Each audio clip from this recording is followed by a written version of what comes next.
No campo de batalha, Vidar e Leviatã lutavam contra os Visbane. Leviatã diz que há mais pessoas lutando à frente, e pergunta se são da segurança das indústrias Spellgat. O administrador diz que todos são da corda. Zenkibo diz que os Filhos de Ferro estão por perto e são eles que estão os incomodando. Mas Apolo diz que eles também estão lutando contra os Mechas. A diretoria da Corp aparece com uma transmissão de emergência, perguntando onde está Shu, mas o administrador diz que ele é o encarregado da missão. A pessoa diz que os Filhos de Ferro são procurados por uma gangue acusados de atacar um Photon Rail nas indústrias Spellgat. Que todo e qualquer suspeito deve ser detido até que possam chegar. O administrador diz que são muitos mestres para lidar.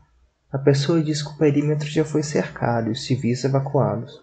Que a prioridade é que os Filhos de Ferro sejam presos. A discussão continua e o administrador parece relutante. Mas a pessoa diz que ele deve aceitar as ordens, pois vem de cima. Não querem que ele seja o consultor, mas sim que ele siga o que foi ordenado. Mimir diz que o administrador é o único que pode tomar uma decisão agora. Ele pede para que Mimir cesse as comunicações no momento, e que vai resolver essa porra toda ele mesmo. Mimir diz que o bicho vai pegar. O administrador entra em contato com os esquadrões e diz que a luta dos Filhos de Ferro contra os Mechas AGI os ajuda a ganhar tempo, e é necessário. Zenkibo fica relutante e Apolo diz que está surpreso, mas aceita. Vidar também aceita. Dentro das indústrias Spellgat, nós vemos Jorin e Azura. Jorin pergunta o que aconteceu, e Azura diz que o teto caiu, mas ela o salvou dos destroços. Jorin pergunta se Azura podia passar pelos destroços. Ela pergunta o que havia de tão importante lá para ele quisesse se arriscar tanto. Jorin mostra um cartão dourado para Azura, e diz que ali contém a autoridade máxima das indústrias Spellgats. Azura fica surpresa do porquê ele tem isso em mãos. Jorin diz que um velho amigo deu isso, e que ele deve manter a sua promessa com ele, e que os Mechas AGI não foram feitos para causar destruição e desastres. Mudamos o foco para a batalha do Esquadrão Verdande contra o Mecha Kuzerfang. O Mecha havia levantado sua gigantesca lança, mas para pouco antes de acertar os modificadores. Ralphas não entende por que isso aconteceu. Baldur diz que parece ter ficado sem energia. Shu diz que Ralphas havia dito que esse Mecha não foi totalmente desenvolvido, por isso não consegue controlar seu consumo de energia, e caso isso seja resolvido, provavelmente nada poderia o parar. Eugênio diz que todos ficaram loucos e que ele quer sair dali imediatamente. Shu diz para que ele pare, mas ele ignora o aviso. Um líquido vermelho de repente jorra sobre seus pés. O líquido vermelho domina totalmente Eugênio e é tarde demais para fazer alguma coisa. Mauro se questiona sobre por que existe uma camada de fonte naquele local. Ralphas aparece diante a todos. Bertrand fica surpresa, pois ele é um Visbane que pode falar. Ju diz que ele é um Visbane consciente. Os relatórios haviam especulado a existência de um, mas nunca havia sido provado. Ralphas diz que eles vão ter uma morte ainda mais horrível do que se fosse pelas mãos de Kuzerfang. O líquido que pegou Eugênio começa a se expandir e puxa todo o grupo para a camada de fonte. O administrador diz que seu peito aperta e ele tem um mau pressentimento sobre isso. Shu diz que aquela camada de fonte tem uma deteriorização ainda maior do que a de outros lugares. Osiris começa a berrar de dor e pede desculpas. Shu diz que ela estava estável, mas todas as batalhas e a queda para a fonte deve ter feito sua doença voltar. A foice gigante na mão da jovem desaparece, e 6 asas de espadas brilhantes de repente se desdobram atrás dela. Alzar ri. Bertrand pergunta o que aconteceu com Osiris, e Shu diz que aquela não é Osiris.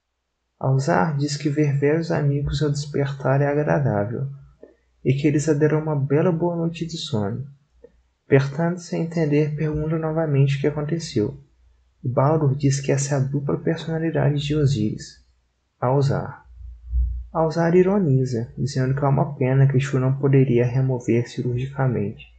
Alzar diz que todas aquelas drogas, a eletricidade, as torturas, ela sofreu muito, e que eles raramente têm a oportunidade de se encontrar, se ela não deveria dizer algo. Alzar diz que não está acorrentada no inferno. Os mechas AGI não estão ali para proteger Shu, então ela não sabe o que dizer. Então ela vai lembrar. A batalha entre o Esquadrão e Alzar começa. Shu diz que vai explicar por que as coisas acabaram assim quando tudo terminar, mas que a situação agora é séria e não é hora para brigas internas. Alzar diz para não a fazer rir, que a vingança não depende de momento. Alzar diz que depois de lidar com todos eles será fácil escapar dali. Baldur diz que eles não têm escolha e devem parar Alzar. A batalha recomeça. Osiris começa a lutar contra Alzar dentro de sua mente, e atrapalhando a batalha. Osiris diz para que Alzar deixe Shu e os outros irem, que dará seu corpo a ela. Alzar diz que Osiris vai se arrepender de ter confiado nesses fracotes. Osiris recobra a consciência e diz que sente muito, e que decepcionou todos. Então desmaia. Shu diz para que Osiris não diga bobagens, mas Osiris diz que insistiu para ir na missão, e se tornou um fardo para todos. Shu diz que sabe que Osiris estava trabalhando pesadamente nos últimos tempos. Baldur diz que a perda de controle e o aparecimento de Alzar foi um acidente que ninguém poderia ter previsto. Ralphas aparece, ironizando toda a situação, dizendo que é um relacionamento comovente. Ralphas diz que ele não esperava que eles tivessem tempo para se matar, mas que só ajudou e ele está pronto para entrar na festa. E a batalha começa. Mudamos para o ponto de vista de Jolin e Azura. Azura consegue destruir a parede de metal que protegia a instalação, com o custo de alguns ferimentos. Jolin diz que aquele local estava muito bem preservado, sendo que tudo fora da sala estava em escombros. Azura tropeça em um cadáver e Jolin fica pálido ao ver de quem era o corpo. Jolin diz que isso foi causado pelos dois mechas. Dois mechas aparecem para os atacar. Jolin disse que queria desligar os reatores, pois é a única forma de os deter. Do lado de fora das indústrias Spellgat, Sobek estava puro porque os mechas nunca têm fim. Oren diz que está quase amanhecendo e que os membros da Corre local também estão aumentando. Zero One diz que todos os caminhões já foram enchidos com os mechas, então por que eles ainda estão lá? Ita então olha ao redor e toma uma decisão. Todos devem ir embora e não serem encontrados pela Corre. No campo de batalha de Apollo, ele eliminava vários mestres com seu arco dourado.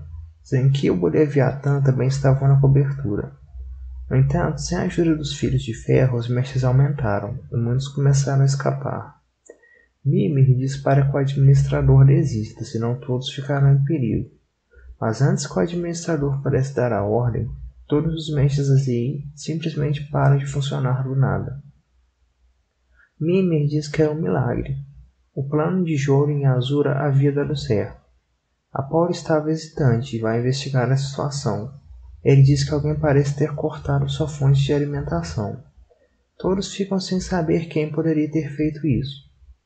Na sala de comando de Ethergazer, o administrador pede para que Mimir prepare uma nave para ele, pois o esquadrão de Vertante não responde e ele precisa saber o que está acontecendo. Mimir diz que o administrador não pode sair sem um modificador junto a ele. Holdor se oferece para ir junto. O administrador diz que ela está ferida, mas ela diz que também está preocupada com a sua irmã. De volta à batalha, Ralphas fica surpreso do porquê os reatores pararam de funcionar. O grupo também fica sem entender o que está acontecendo. Baldur diz que agora eles devem se preocupar em sair dali. Então o foco muda para Jolin e Azura. O plano é virar o certo. Jolin diz que as indústrias Spellgats estão prestes a virar história. Que ele prometeu ao Puppet que protegeria esse negócio. Eles colocaram tudo nisso, mas ele destruiu com suas próprias mãos. Ele diz que Eugênio cometeu um erro imperdoável, mas pagou com a sua vida por isso. Do lado de fora das indústrias Spellgat, um capitão da Korg ordena a captura de todos os mechas. O capitão vê os agentes de Ethergazer e se pergunta por que eles são cada vez mais jovens. Existem até mesmo crianças entre eles. Ele diz que assumirá daqui para frente. O soldado também diz que gostaria de esclarecer sobre o encontro com os Filhos de Ferro. O administrador diz que enviará um relato à Korg sobre isso assim que possível, e que no momento ainda existem membros do seu grupo presos. O capitão diz que cooperará com as buscas. O administrador agradece a ajuda, mas diz que a coisa está muito complicada e que é melhor que eles mesmos lidem com isso. Ele chama por Roubo, que diz que a energia bem diminuiu, mas ainda é forte. Mimir diz para que todos liguem suas chaves de acesso para diminuírem a corrupção. Vidar diz que o administrador é apenas um humano, mas ele diz que está tudo bem. Apolo diz que está impressionado. Hodor diz que a concentração de energia está menor ali dentro. Apolo diz que as indústrias Spellgate são muito grandes. Por onde ele deveria começar? Hodor diz que eles estavam no subsolo, mas o elevador que leva até lá foi quebrado. Zenkibo diz que não importa, pois basta explodir tudo. Vidar diz que seria loucura, pois poderia gerar um segundo impacto. O administrador concorda, mas Zenkibo ignora todos os avisos e quer explodir tudo. Apolo diz que essa era a direção certa, mas ninguém diz quanta energia ela deveria gastar. Mas acaba que funciona. No campo de batalha, a luta final contra Ralphus estava prestes a começar. I'll exterminate you, like the impetuous bugs you are!